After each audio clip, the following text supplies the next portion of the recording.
A silver shadow darted through the trees so swiftly that an observer might have missed it with a single blink. Its spotted body stretched in a leap over the crisp snow, leaving barely a trace. A brief, warbling cry, then silence. It was heading towards the old shed on the outskirts of Pine Creek, and it carried something in its jaws, something small and lifeless. "Alice, step away from the window," whispered Grandpa Thomas, gently moving his granddaughter aside. "Don't startle her." He took out an old Army-issue pair of binoculars with a cracked lens and peered for a long time into the snowy distance. The massive animal gracefully approached the old homestead, unfazed by human habitation. Not a word to anyone.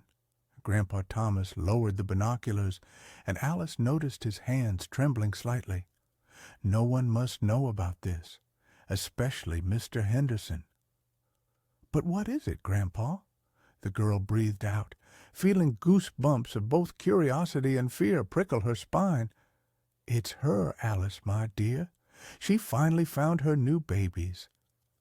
Alice didn't understand what he was talking about then, or who she was. But the years spent in Pine Creek had taught the girl one thing. If Grandpa Thomas kept silent about something, it was for a good reason. Before we begin, tell us where you're from, subscribe, give us a like, and stick around until the end. Here we go. It all started last spring, when Alice and her mother moved in with Grandpa Thomas permanently. Their city apartment, listed for sale, was left in their past life, along with her mother's resignation from the Research Institute and her parents' difficult divorce. Pine Creek greeted them with a frosty April, the last snowdrifts, and the scent of wood smoke. "You'll get used to it," her mother said, noticing her daughter's apprehensive gaze at the two-story wooden house surrounded by a tall fence. "Grandpa's got everything ready. You'll love it, I promise." Grandpa Thomas, a small, wiry old man with shrewd eyes and a full gray beard, had indeed prepared for their arrival. The upstairs room was thoughtfully insulated, the wood stove was stoked, and a cabbage pie and a steaming kettle awaited them on the kitchen table. "Well, how are you city folks settling in?" Grandpa Thomas asked each morning for the first week, a smile tucked into his beard. "Isn't it too scary living out in the woods?"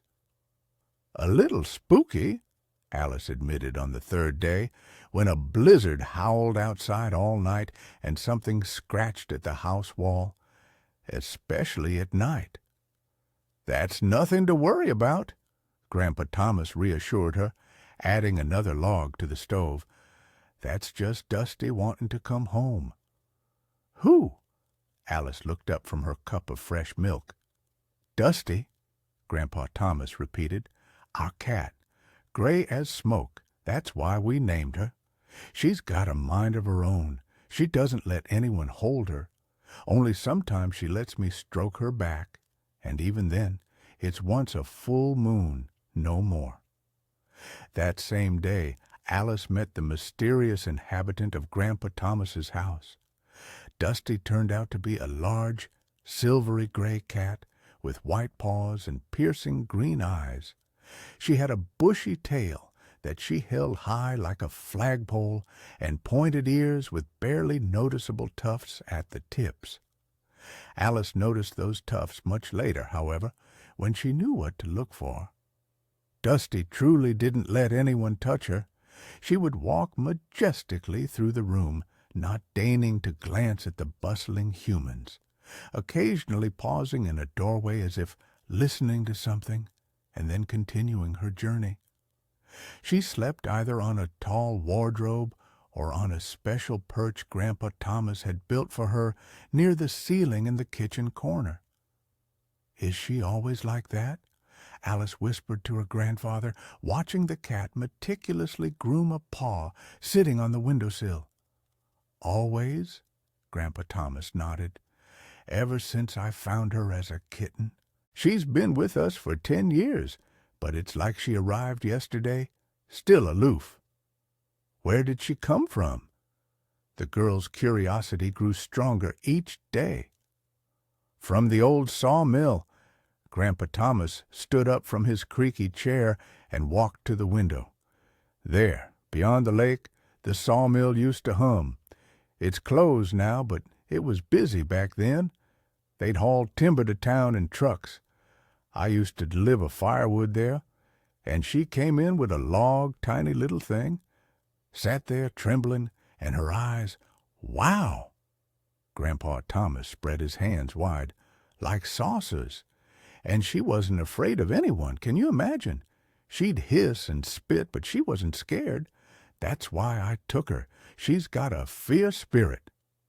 Dusty, as if understanding she was the subject of conversation, turned her head and stared unblinkingly at Grandpa Thomas.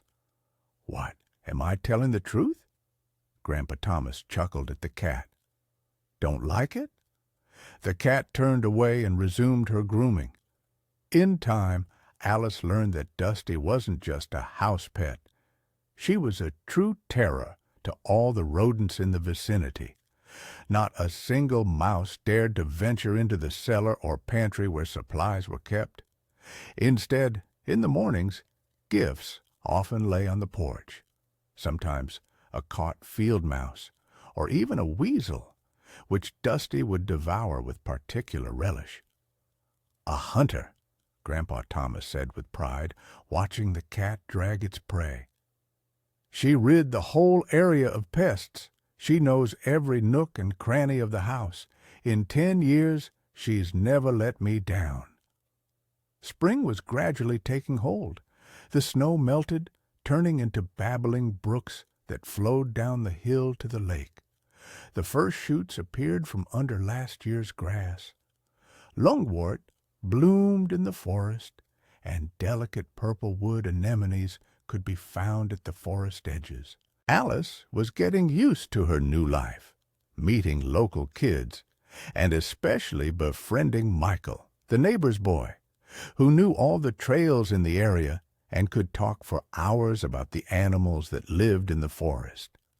His father, Mr. Henderson, was a park ranger and game warden, and Michael dreamed of following in his footsteps.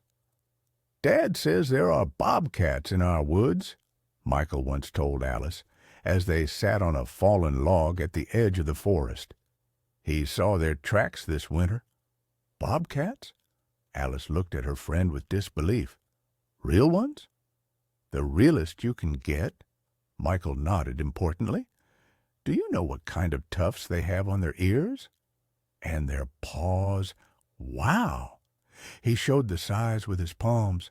"And their claws. Snick! They could pierce a rabbit right through." "You're making it all up." Alice nudged her friend's shoulder. "We don't have bobcats here." "Yes, we do," Michael retorted, offended. "Dad even wrote to the Fish and Wildlife Department to get permission to hunt them. Otherwise, they'll soon be heading into the village snatching dogs." That evening, Alice asked Grandpa Thomas about bobcats. "Are there bobcats in our woods, Grandpa?" Grandpa Thomas, who was mending a chicken coop fence, paused for a moment and then slowly put down his tools. "Why all these questions, Alice, my dear?" "Michael said his dad saw bobcat tracks this winter, and that he asked for permission to hunt them." Alice whispered the last word with a hint of fear. "Is that true?" Grandpa Thomas sighed heavily and stroked his beard. "It's true, granddaughter. There is a wildcat in our woods, but she doesn't bother anyone. She lives quietly, and Mr. Henderson—" He frowned. "Mr. Henderson always thinks she'll go after our village livestock." "And won't she?" Alice sat down next to her grandfather on the bench. "She shouldn't." Grandpa Thomas shook his head. "She has enough to worry about. Besides, there's plenty of prey in the woods." Why would she want backyard dogs? But people, he sighed again, people are always afraid of what they don't know. In late April, when it truly warmed up and the first green grass sprouted around the houses, Alice noticed that Dusty was coming home less often.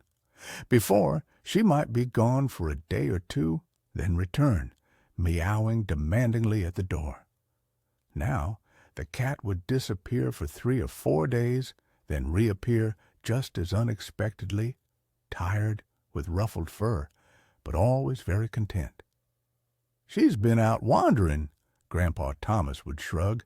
"It's spring after all." But one time, Dusty didn't come back. A day passed, then a second, a third. A week went by. Alice went out on the porch every evening and called the cat, but no one answered her call. "Maybe something happened to her?" the girl asked her grandfather with worry. "Anything's possible," he answered evasively. "Maybe she found a better place. Or maybe—" He trailed off, but Alice understood.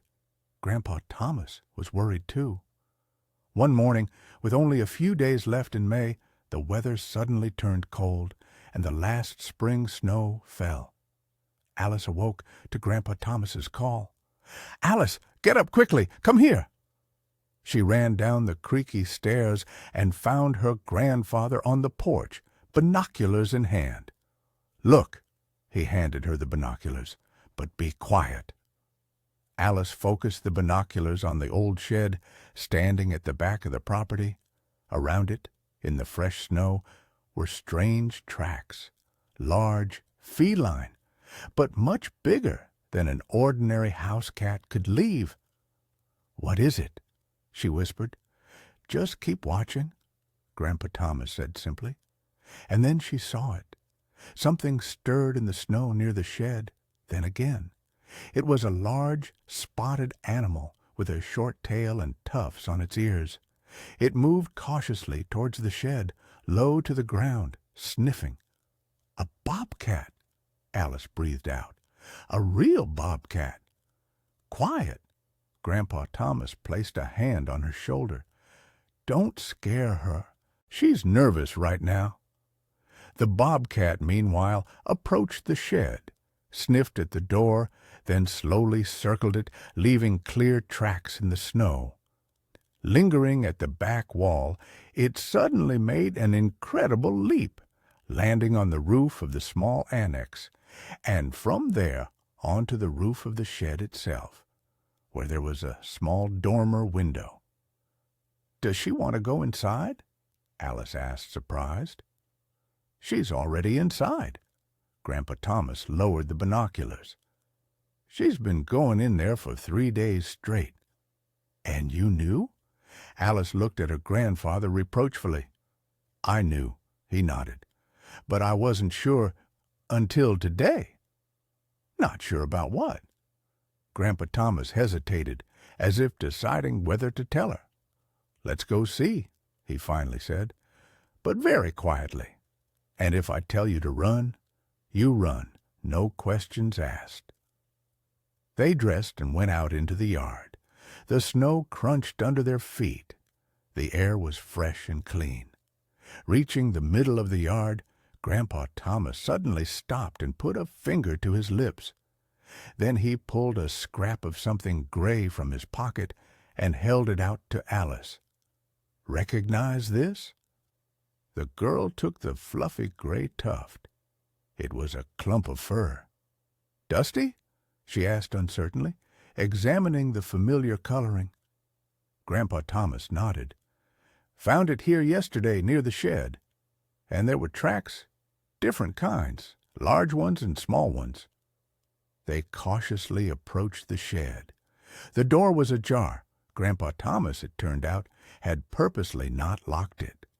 He slowly pulled the door open, trying to keep the hinges from creaking, and they slipped inside. The shed smelled of hay, fresh sawdust, and something else, a pungent, wild scent. Sunbeams pierced through cracks in the walls, creating an intricate pattern of light and shadow on the dirt floor. "Stay here," Grandpa Thomas whispered, holding out a hand in front of Alice. "I'll check." He moved slowly deeper into the shed, carefully stepping between bags of feed and farm tools. Alice, ignoring her grandfather's warning, followed him, trying to tread silently. In the far corner of the shed was a large pile of hay. Grandpa Thomas stopped a few feet from it and listened. Silence. "Doesn't seem like anyone's here," he said, disappointed. "Maybe she smelled us and left."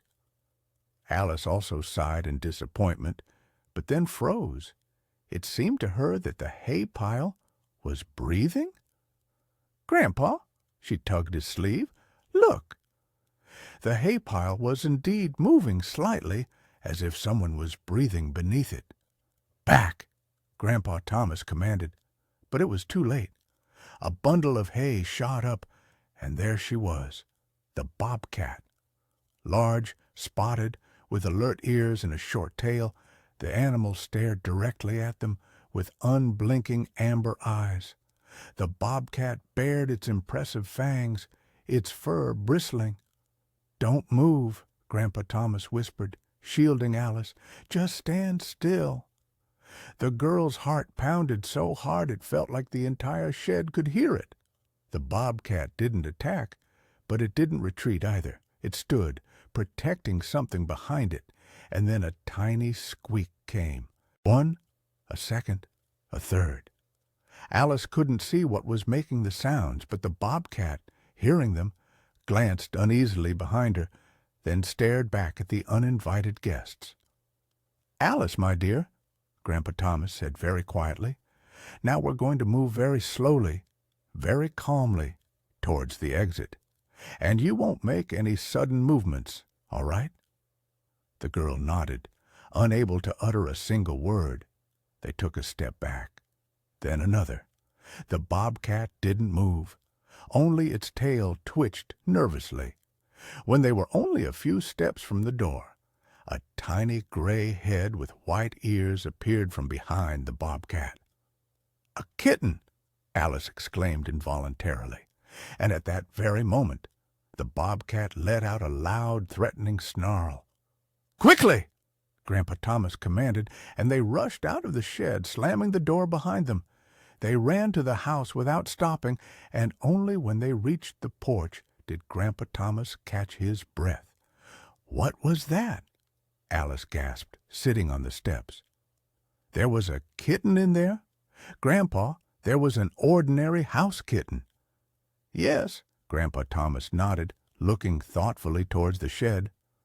"There was, and more than one, judging by the squeaking. But where did they come from? And why would a bobcat? Why is she guarding them? She's a predator." Grandpa Thomas sank heavily beside his granddaughter and was silent for a long time, gathering his thoughts. "Remember I told you Dusty had been wandering?" he finally asked. "That happens with cats.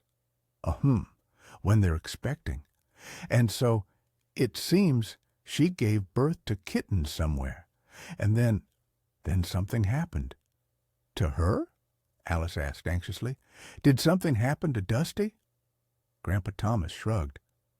"Maybe dogs got her, maybe hunters shot her, or maybe not. Maybe she just went somewhere. But the kittens were left behind, and from the looks of it," he nodded toward the shed, "the bobcat decided to foster them. But why?" Alice couldn't understand. Why would a wild bobcat want someone else's kittens? "Well, Alice, they have maternal instinct, too," Grandpa Thomas mused. "Maybe she lost her own. Maybe she has milk, but no kittens. And then she found Dusty's orphaned kittens, heard their cries. The instinct just kicked in. So what do we do now?" Alice looked at her grandfather with wide eyes. "Should we help her? The bobcat?" Grandpa Thomas chuckled. "She'll manage fine without us. something else worries me." He grew serious.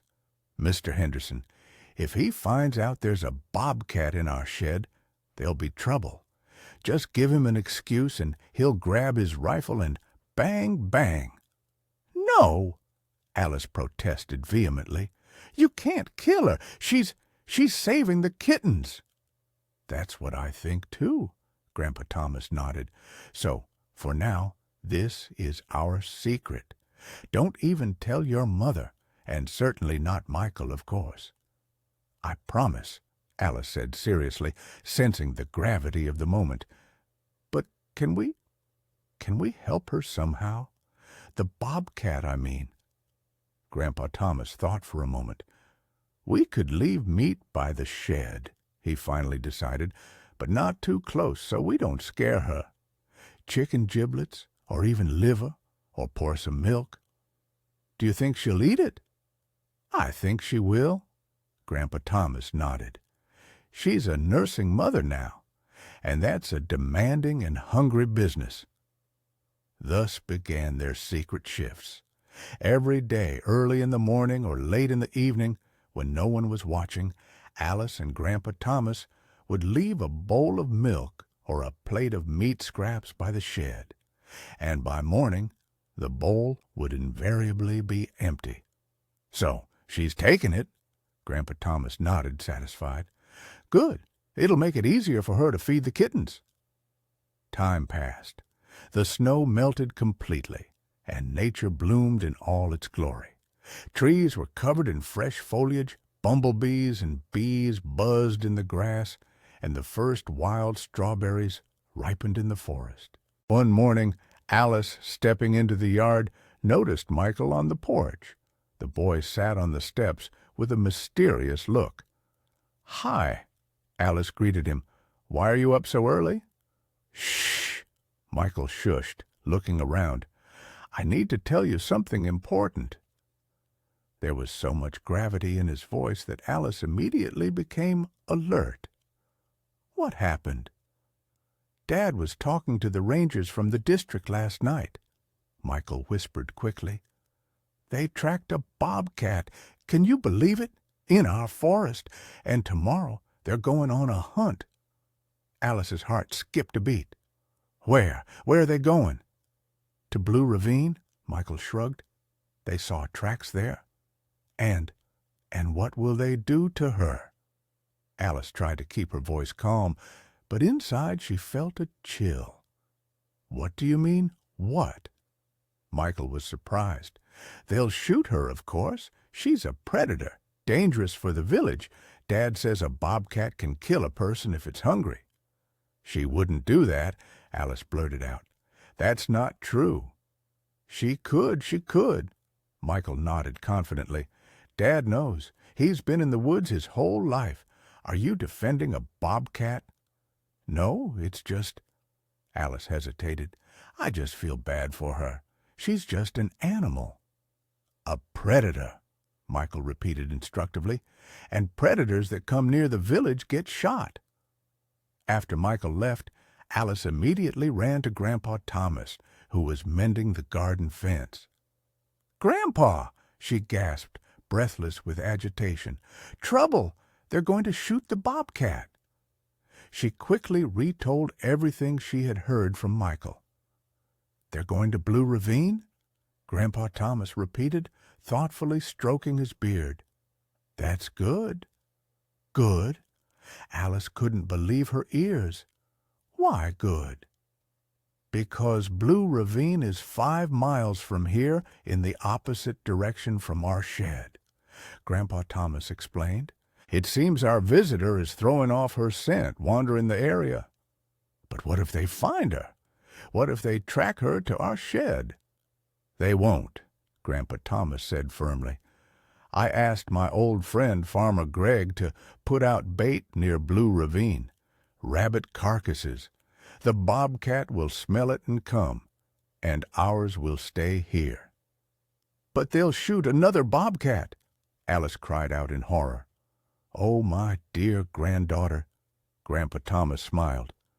Farmer Gregg and Mr. Henderson and the rangers will be chasing just one bobcat for at least 3 days.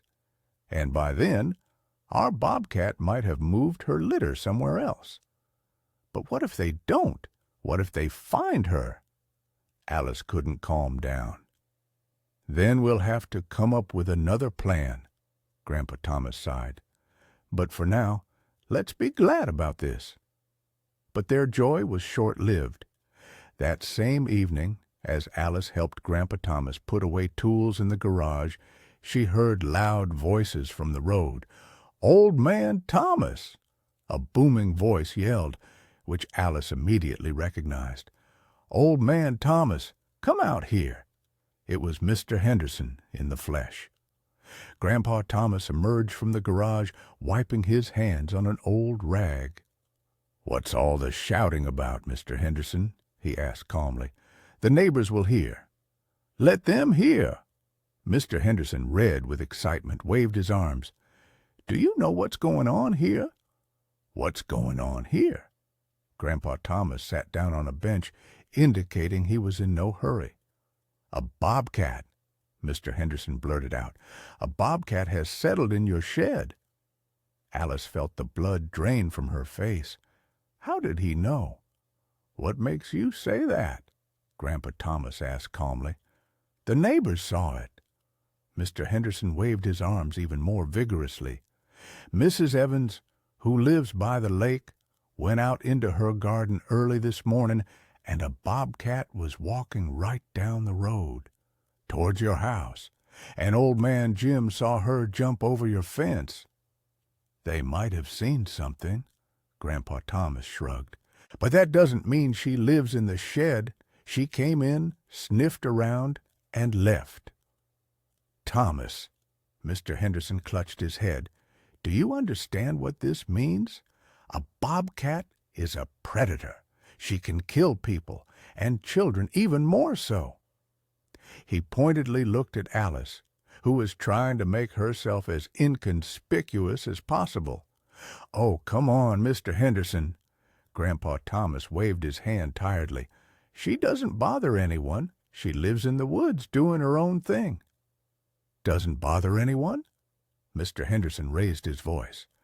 "What happened to the miller's dog? And who wrecked the Johnsons' chicken coop?" "Foxes," Grandpa Thomas replied curtly, "or weasels. Bobcats don't eat dogs, Mr. Henderson. There's plenty of prey in the woods for her." "Don't give me that nonsense!" Mr. Henderson exploded. "First thing tomorrow morning, I'm bringing the rangers here for a search. And if we find the bobcat, we'll shoot it on the spot." "And if you don't find it?" Grandpa Thomas asked, a steely edge to his voice. "Then what?" "We will," Mr. Henderson declared confidently. "We definitely will." He turned and strode towards the gate, but halfway there he turned back. "And keep the children away from that shed, lest something bad happen." When Mr. Henderson left, Grandpa Thomas and Alice were silent for a long time. Finally, Grandpa Thomas rose heavily from the bench. "Bad news," he whispered. "Very bad news." "What do we do now?" Alice was close to tears. "They'll kill her." "They won't," Grandpa Thomas said firmly. "I won't let them kill her." "But how?" Grandpa Thomas thought for a moment, looking towards the shed. "I have an idea," he finally said. "It's risky, but I don't see any other options." The next morning they woke up very early, before dawn. Grandpa Thomas took a large pet carrier and an old blanket from the pantry. "Listen carefully," he told Alice, as they quietly walked to the shed in the semi-darkness before dawn. "We'll take the kittens and bring them into the house, and the bobcat will follow them." "Into the house?" Alice gasped. "What if she scratches everyone?" "She won't scratch anyone," Grandpa Thomas replied confidently. "Maternal instinct. She'll go after the kittens, not attack people." They stopped at the shed. Grandpa Thomas cautiously opened the door and peered inside. "She's not here," he whispered. "She must have gone hunting. Quickly!" They slipped into the shed. In the far corner, in a snug nest made of hay, slept 3 tiny kittens, gray, fluffy, with white paws, just like Dusty.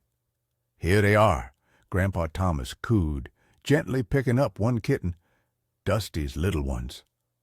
The kitten woke up and let out a plaintive squeak. The others woke up after him. "Faster!" Grandpa Thomas urged, placing the kittens in the carrier. "She'll hear their voices now and come running." They darted out of the shed and almost ran to the house.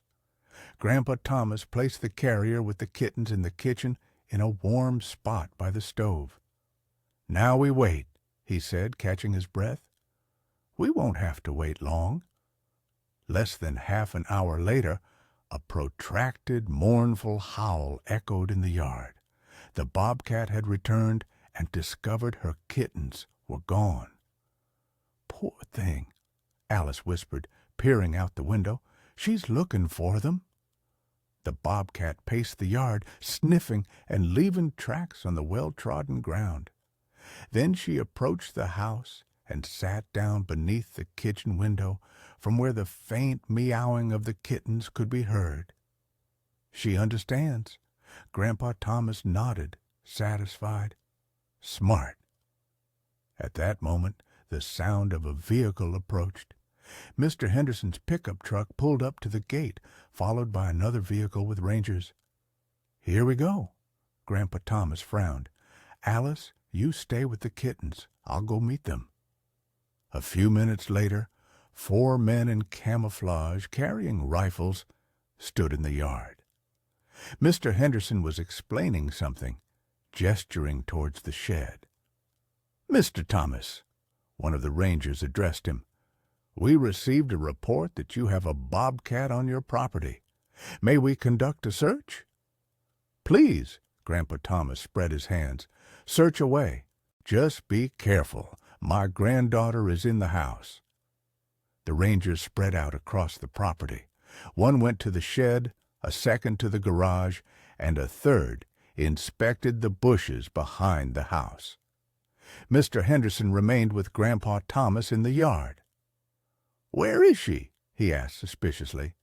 "Where did she go?" "Who?" Grandpa Thomas asked innocently. "The bobcat. The neighbors saw her." "Perhaps they were mistaken," Grandpa Thomas suggested. "Maybe it was just a large cat." At that moment, a loud squeak of kittens came from inside the house. Everyone turned their heads towards the sound. What was that? Mr. Henderson became alert.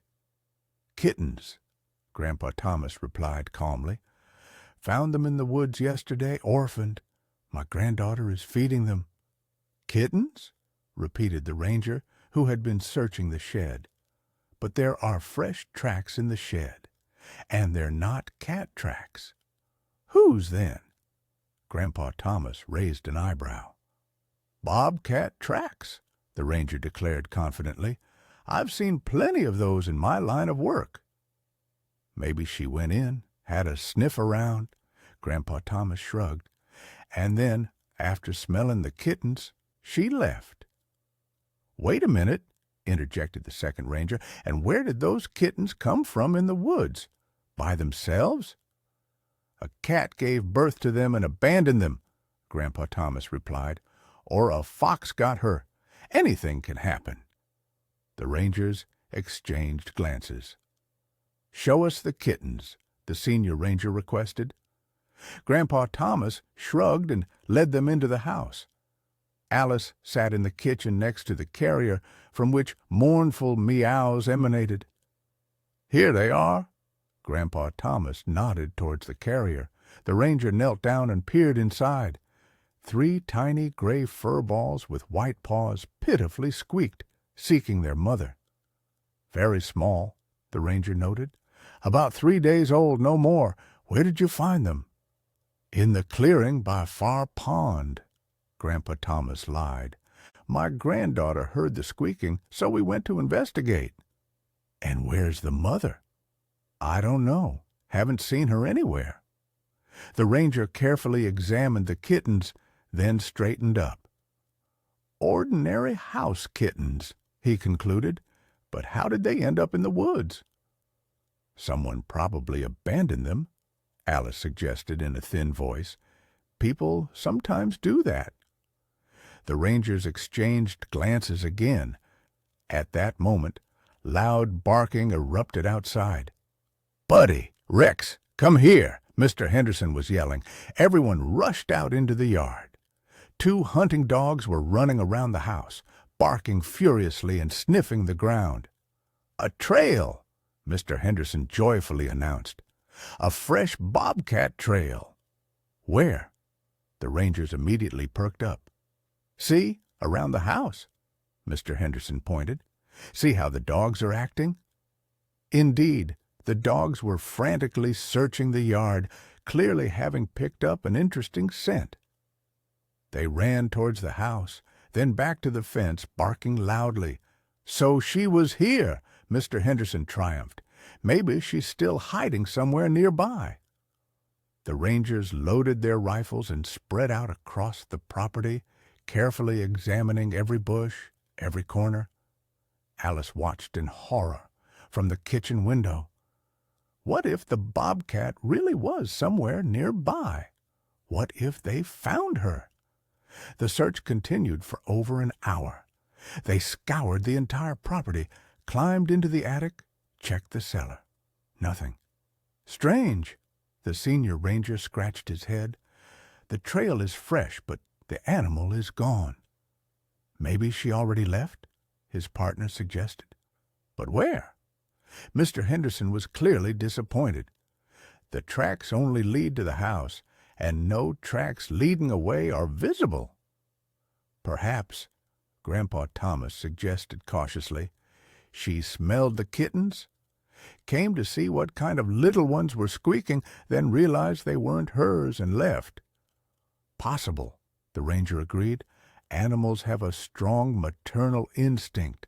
Any cry of a young one attracts them." "Then she might come back," Mr. Henderson exclaimed with renewed hope. "We need to set up an ambush." "Mr. Henderson," the senior ranger said tiredly, "we can't just stake out here all day. We have other duties." "But the bobcat—" "If the bobcat appears here again," the ranger interrupted, "call us immediately. We'll come. But for now, keep these kittens away from the forest. And the children, too." The rangers gathered themselves and left. Mr. Henderson remained on the porch, clearly unwilling to give up. "Thomas," he said, "I still don't believe there's no bobcat here. You're hiding something." "What could I be hiding?" Grandpa Thomas spread his hands. "They searched everything, found nothing." "And I'll be watching," Mr. Henderson threatened. "I'll come here every day, and if I see the bobcat—" "What you see is what you see," Grandpa Thomas replied philosophically. "And what you don't see isn't there." Mr. Henderson snorted and left, but the threat of returning at night sounded quite serious. "This is bad news." Grandpa Thomas shook his head when they were alone. "Very bad news." "What do we do?" Alice was close to tears. "If he sits here tonight—" "We'll have to move the kittens," Grandpa Thomas decided, "somewhere further away from the house." "Where?" "To the woodshed." Grandpa Thomas nodded towards the small building in the corner of the property. "It's warm and dry there, and far from the house." During the day they moved the kittens to the woodshed, making a cozy nest for them out of old blankets and pillows. The little ones took the move calmly. The main thing was to be warm and well fed. "What if the bobcat doesn't find them?" Alice worried. "She'll find them," Grandpa Thomas answered confidently. "She has an excellent nose. She'll find them by scent." In the evening, Mr. Henderson indeed appeared in the yard with a rifle and a flashlight. He settled down in the currant bushes, from where he had a clear view of the entire property. "Well, Thomas," he said, "tonight I'll catch your bobcat." Grandpa Thomas only sighed and went into the house. The night was long and anxious. Alice couldn't sleep, listening intently. Would a gunshot ring out? But the night passed peacefully. In the morning Mr. Henderson left, disappointed and angry. "She didn't come," he told Grandpa Thomas. "Maybe she smelled me and got scared." "Maybe she did," Grandpa Thomas agreed. "Animals have keen senses." But as soon as Mr. Henderson disappeared beyond the gate, Grandpa Thomas and Alice hurried to the woodshed. The door was ajar, and inside, on the blankets, lay the bobcat with the kittens. She was nursing them, occasionally raising her head and listening warily. "She came," Grandpa Thomas rejoiced. "She found them." "And how did she open the door?" Alice wondered. "I purposely didn't close it tightly," Grandpa Thomas admitted. "I thought she'd nudge it open with her paw." The bobcat looked at them, but didn't run away. Apparently, she finally understood that these people posed no danger. "Good thing we moved them to the woodshed," Grandpa Thomas remarked. "Mr. Henderson won't find them here." But their joy proved to be premature. The next day, not only Mr. Henderson, but also his son Michael appeared in the yard. The boy looked upset and scared. "Uncle Thomas," he addressed Grandpa Thomas, "can Alice come out?" "Of course," Grandpa Thomas called his granddaughter. "What's wrong, Michael?" "We're in trouble." The boy could barely hold back tears. "Our dog Buster is missing." Buster was the Henderson family's beloved dog, a large, good-natured mutt who bothered no one and lived peacefully in the yard. "Missing how?" Alice asked, alarmed. "We let him out in the yard last night, and this morning he's gone," Michael sniffled. "Dad says the bobcat took him." Alice and Grandpa Thomas exchanged glances. Could a bobcat really attack a dog? "Maybe Buster just ran off somewhere," Alice suggested. "Went for a walk?" "He never went far." Michael shook his head. "And there are no tracks anywhere. Dad is now completely determined to kill the bobcat. He says if she attacks dogs, she'll soon attack people." "Where will he look for her?" Grandpa Thomas asked cautiously. "Everywhere," Michael sighed. "And at your place, too. Dad is convinced she's hiding somewhere nearby." After Michael left, Grandpa Thomas walked around the yard for a long time, thoughtfully stroking his beard. "What do you think?" Alice asked. "I think it wasn't the bobcat's doing," Grandpa Thomas said slowly. "Bobcats don't bother dogs. They hunt rabbits, squirrels, birds. But dogs, why would she? Too much risk, too little reward." "Then where did Buster go?" Alice asked. "Maybe wolves," Grandpa Thomas suggested. "Or a bear. Or maybe he really did just run off somewhere. Anything can happen." But their conversation was interrupted by loud barking. Several men with rifles and dogs appeared in the yard. Mr. Henderson led the way, followed by 2 rangers and 3 other local residents.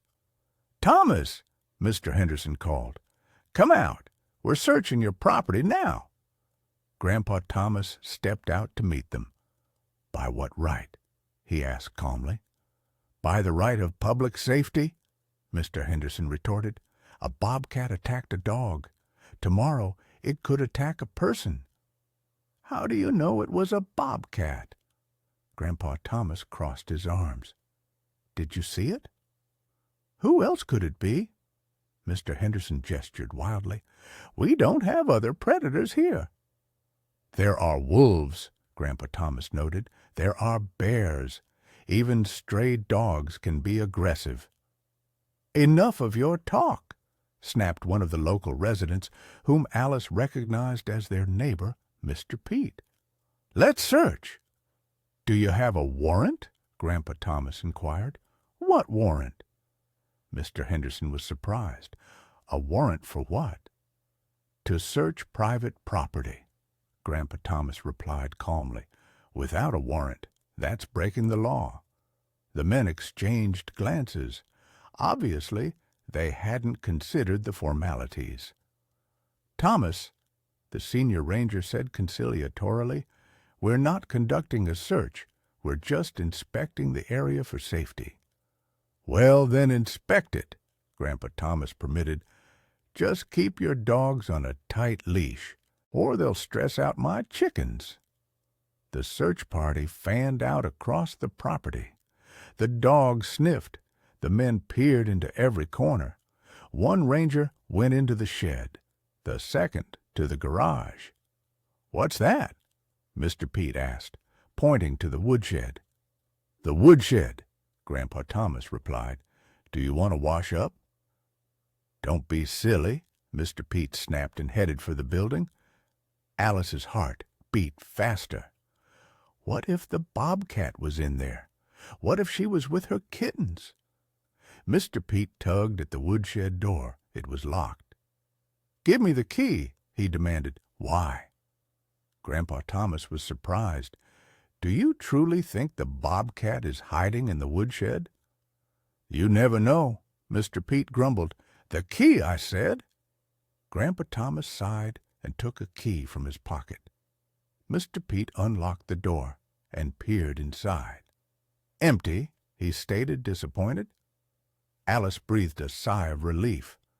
The bobcat must have managed to move the kitten somewhere else. The search continued for another half hour, but nothing suspicious was found. "Strange," the ranger scratched the back of his neck. "The dogs definitely smell a trail, but the animal isn't here." "Maybe she only comes at night," Mr. Henderson suggested, "and goes far away during the day." "Then we need to organize a night ambush," Mr. Pete said. "Everyone sit and watch together." "That's going too far," Grandpa Thomas interjected. "My granddaughter is small. She needs to sleep, and you'll be making noise with your rifles." "But what can we do?" Mr. Henderson spread his hands. "A bobcat is dangerous." "Dangerous or not, that still needs to be proven," Grandpa Thomas noted. "And for now, you only have suspicions." The search party eventually dispersed, but Mr. Henderson remained. "Thomas," he said seriously, "I'm still convinced the bobcat is somewhere nearby, and I'll find her." "Search away," Grandpa Thomas agreed. "Just search by the book." When Mr. Henderson left, Alice and Grandpa Thomas walked around the entire property, trying to figure out where the bobcat and kittens had gone. "She probably went into the woods," Grandpa Thomas suggested. "Understood it wasn't safe here anymore." "But what if she never comes back?" Alice was upset. "The kittens are still so small." "She'll come back," Grandpa Thomas said confidently. "You can't stifle maternal instinct. She's hidden them somewhere nearby and is waiting for the danger to pass." In the evening, when it grew dark, they sat in the kitchen and drank tea. Suddenly, Grandpa Thomas raised his hand, signaling for silence. "Do you hear it?" he whispered. Alice listened.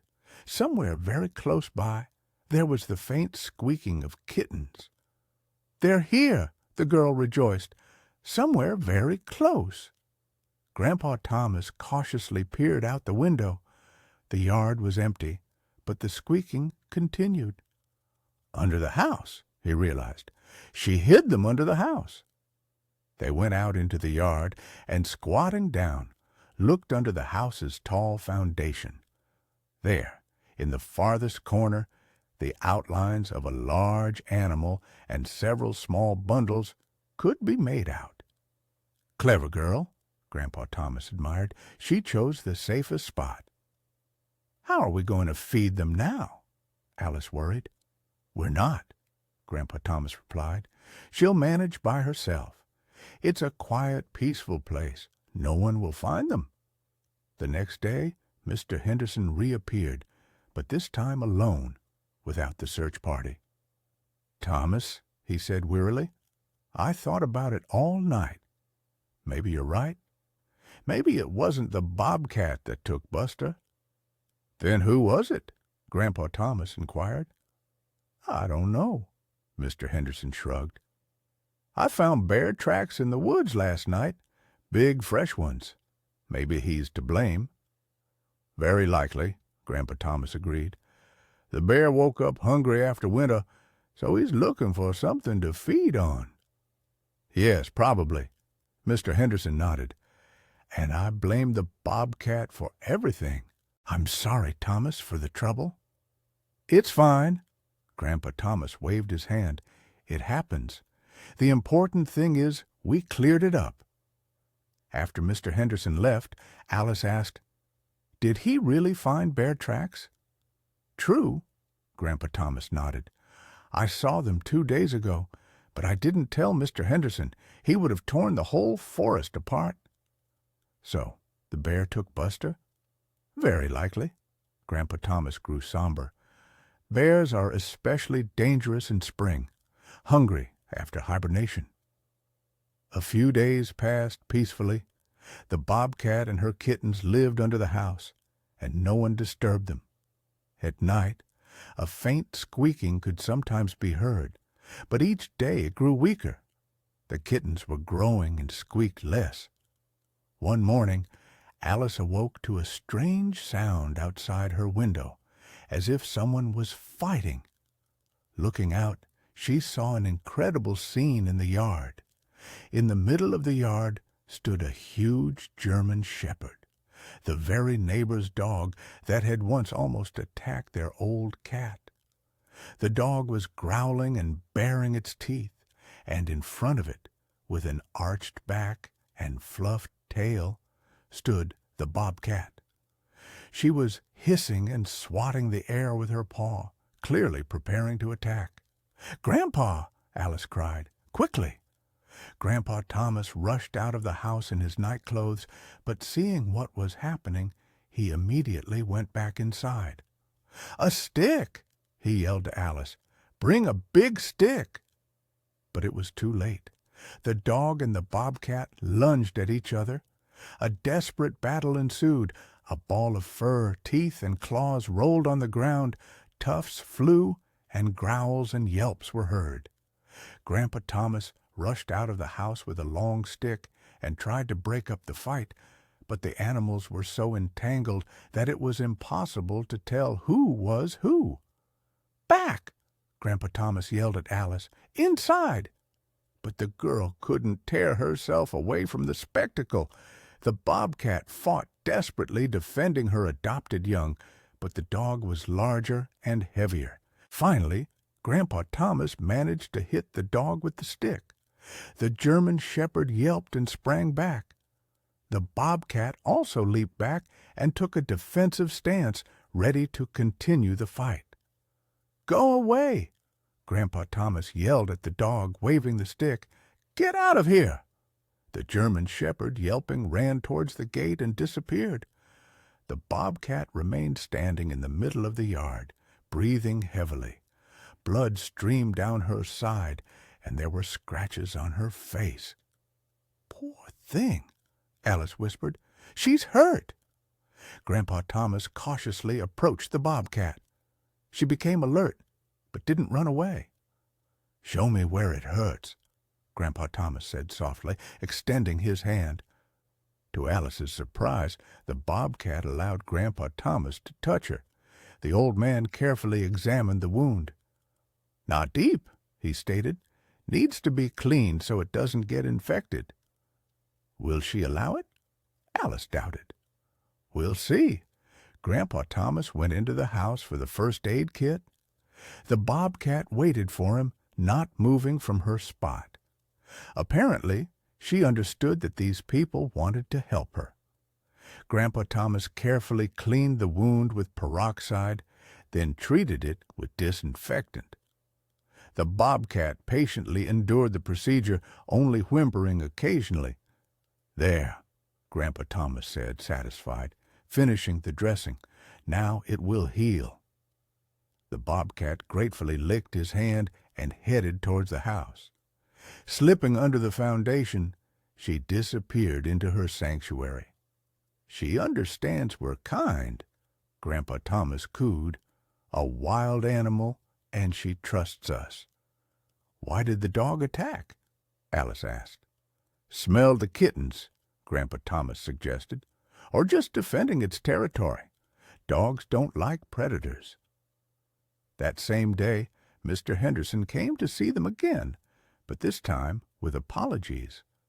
"Thomas," he said guiltily, "my dog came back from your place all scratched up. What happened?" "She fought with the bobcat," Grandpa Thomas replied honestly. "With the bobcat?" Mr. Henderson almost jumped. "Where?" "Here, in the yard." Grandpa Thomas nodded.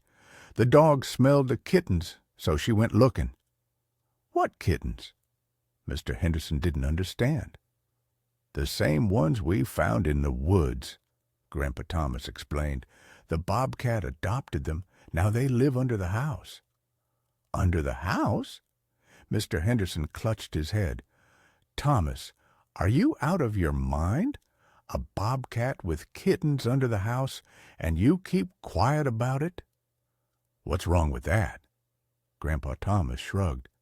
"They don't bother anyone. They live quietly." "How can they not bother anyone? My dog—" "Your dog attacked first," Grandpa Thomas interrupted, "and the bobcat was just defending herself." Mr. Henderson paced the yard, not knowing what to do. "But it's dangerous," he finally gasped. "A bobcat is a predator." "A nursing mother," Grandpa Thomas corrected, "and that's a completely different matter." "Thomas, I have to report this to the Ranger Service," Mr. Henderson declared resolutely. "Report it," Grandpa Thomas agreed. "But first, think, what will they do with her?" "What do you mean, what?" "They'll shoot her, of course." "A nursing mother with kittens?" Mr. Henderson became thoughtful. Apparently, the prospect of killing a mother with her young did not appeal to him. "What do you suggest?" he asked, bewildered. "Wait," Grandpa Thomas replied. "The kittens will grow up, the bobcat will take them into the woods, and the problem will solve itself." "What if she doesn't take them?" "She will," Grandpa Thomas said confidently. "She definitely will. She's a wild animal, not a house cat." Mr. Henderson hesitated for a long time, but finally agreed to wait. "Only if anything happens," he warned. "Nothing will happen," Grandpa Thomas promised. And indeed, several weeks passed peacefully. The bobcat and her kittens lived under the house, occasionally venturing out at night to hunt. The wound on her side healed, and she looked healthy and strong again. The kittens grew quickly. Soon they began to emerge from under the house and play in the yard under the watchful eye of their foster mother. Alice spent hours watching them from the window, admiring their playful antics. "They'll be leaving soon," Grandpa Thomas said one day, looking at the growing kittens. "I can feel it." "How do you know?" Alice asked. "The bobcat has become restless," Grandpa Thomas explained. "She keeps looking towards the woods, listening. Something is calling her." And indeed, a few days later, Alice woke up to complete silence. Usually in the mornings there was a faint squeaking of kittens, but now it was quiet. Looking out into the yard, she saw no one. "Grandpa," she called, "I think they're gone." Grandpa Thomas went out into the yard and looked under the house. "Empty," he stated. "They're gone." "Forever?" Alice was disappointed. "Forever." Grandpa Thomas nodded. The bobcat realized it was time for them to go into the woods. The kittens have grown enough to follow her. Will we never see them again? Maybe we will, Grandpa Thomas comforted. Bobcats sometimes return to old places. Summer passed peacefully. Alice had grown accustomed to village life, made friends with the local children, and helped her grandfather in the garden. No one mentioned the bobcat any more, but in late August an event occurred that stirred everyone. Michael came running to them with joyful news. "Alice, Uncle Thomas, there's a kitten in our yard." "What kind of kitten?" Alice was surprised. "An ordinary house cat kind," Michael rattled on. "Gray, fluffy, with white paws. Mom says someone probably abandoned it." Alice and Grandpa Thomas exchanged glances. "Where is it now?" Grandpa Thomas asked. "It's sitting in our yard," Michael replied. "Mom's feeding it milk. Want to see it?" They went to Michael's house. In the yard, near the porch, sat indeed a kitten, gray, fluffy, with white paws. It was already quite large, clearly capable of living independently. "Do you recognize it?" Grandpa Thomas quietly asked Alice. "One of the three?" the girl whispered. "Looks like it," Grandpa Thomas nodded. "Uncle Thomas," Michael addressed Grandpa Thomas, "can we keep him? Dad said yes." "Of course you can," Grandpa Thomas smiled. "A good kitten. It'll catch mice." "And where do you think it came from?" Michael's mother, a middle-aged woman with a kind face, asked. "Hard to say," Grandpa Thomas replied evasively. "Maybe it really did get lost somewhere." That evening, when they returned home, Alice asked, "Grandpa, why did the kitten come to Michael's house and not ours? Why would it come to us?" Grandpa Thomas smiled. "Our house is full of people, but Michael has a family. A kitten needs a family." "Where are the other two?" "They probably found homes, too," Grandpa Thomas guessed, "or stayed with the bobcat in the woods." "And the bobcat?" "The bobcat did her job," Grandpa Thomas said thoughtfully. "She cared for the kittens, raised them, and set them up in life. Now she can calmly return to the woods." Autumn arrived imperceptibly. The leaves on the trees turned yellow. A coolness entered the air. Alice had completely settled into village life and couldn't even imagine how she had ever lived in the city. One evening, as she sat on the porch reading a book, Grandpa Thomas suddenly raised his head and listened. "Do you hear that?" he asked. Alice listened. From the forest came a long, melodic sound, something between a meow and a howl. "What is that?" the girl asked. "The bobcat," Grandpa Thomas smiled. "Calling." "Calling for whom?" "Us, probably." Grandpa Thomas got up from the porch. "Let's go see." They walked through the garden to the edge of the forest. The sound grew louder and clearer. "There she is," Grandpa Thomas pointed. At the edge of the clearing, in the moonlight, stood a familiar figure, the bobcat with her spotted fur and tufts on her ears. She was looking in their direction and continued to emit her melodic call. "What does she want?" Alice whispered. "To show us something," Grandpa Thomas suggested. The bobcat turned and slowly walked deeper into the forest, turning back several times as if checking if the humans were following her. "Let's go," Grandpa Thomas decided. "Let's see what she wants to show us." They cautiously followed the bobcat. She led them along a familiar trail to a small clearing where the old sawmill once stood. In the clearing, in the tall grass, two young bobcats were playing. Clearly kittens, but almost grown. They frolicked, tumbled, and chased each other. "Her children," Grandpa Thomas whispered. "Her real children." "She found them?" Alice was surprised. "Or they found her," Grandpa Thomas replied. "It happens. They get separated, and then they reunite." The bobcat approached her young and lay down beside them. The young bobcats immediately snuggled against their mother, and all three looked like one large, fluffy family. "Do you understand what she's showing us?" Grandpa Thomas asked quietly. "What?" Alice couldn't take her eyes off the touching scene.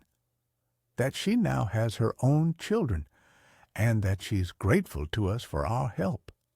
Grandpa Thomas smiled. "In her own way, an animal's way, but grateful."